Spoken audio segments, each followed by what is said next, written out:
Well, g'day, curd nerds.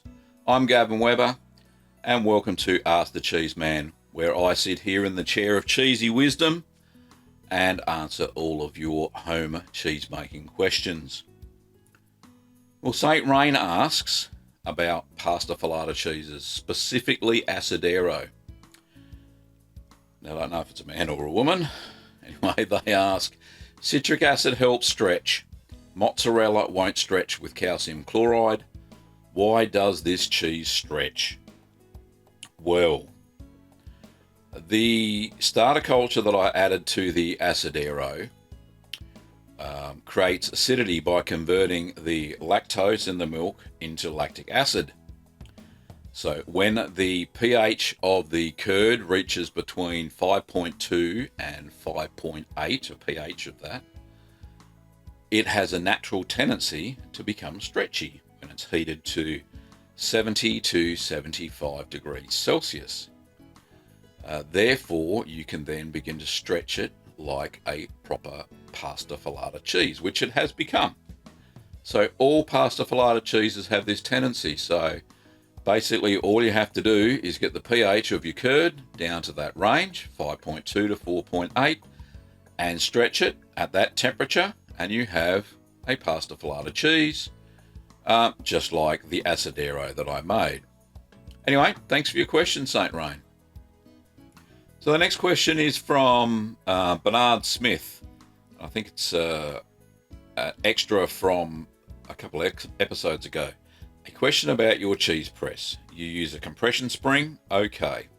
But as the whey is expelled, the height of the cheese wheel will drop. Doesn't that mean that if you start with, say, 5 kilograms of pressure, without constant adjusting, the actual pressure after a short while will be significantly less? Why is that not a problem? And perhaps a better question is, why is it not better to simply add more weights to the press? Would that not maintain the consistency of pressure, wouldn't it? Thanks.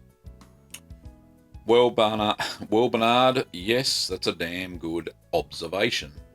I do, as I've mentioned before, have to repeatedly tighten the press. Not a lot, but every so often. I just pop in to the kitchen from what I'm doing, usually editing a YouTube video, and retighten the spring. It's not very often, but I do have to do it. There's no right or wrong way, as I've mentioned before, on how to press your cheese. Yes, you can set up a wonderful invention on adding weights, gym weights to your cheese if you like. I find that balancing gym weights on top of your cheese may lead to accidents and disasters.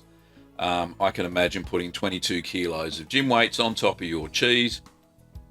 I know a lot of people do it, and you know, that's fine, fantastic, but I certainly am not. I think a little dainty spring works fantastically for me. Each to their own. A lot of commercial cheesemakers have whopping great big hydraulic presses that they use, and they rack up lots of cheeses, and they stack them together, and they stack them horizontally, and they put a hydraulic press, and they just press them that way. That's the easy way to do it. Home cheesemakers tend to do it all vertically, whereas commercial presses are all doing them sideways, all horizontally. Anyway, yes, as I said, good observation. Each to their own. You can do anything you like as long as the desired outcome is your final pressed cheese. The next question is from Greg from Manitoba in Canada. Greg says, "Hey Gavin, thanks for making these videos. They're what has inspired me to start making cheese at home. I'm only on my second batch so far. I started with Monterey Jack, which turned out more like a feta, but for my first attempt, I'll take it. And now I have a Confili ripening as we speak. No, last night I tried to make paneer. I used 3.25% buttermilk, slowly raised the temperature to 100 degrees Celsius, removed from the heat, Added plain Greek yogurt, and then the lemon juice, and then nothing. The milk did not curdle. What could I have done wrong?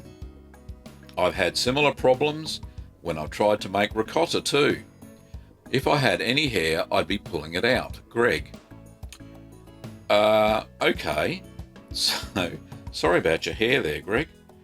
The first question I sent back to Glenn, this was an email exchange we had for a little while, was what type of milk did you try and use to make the paneer? Is it whole cow's milk? Can you send me a picture of the carton or a link to the milk?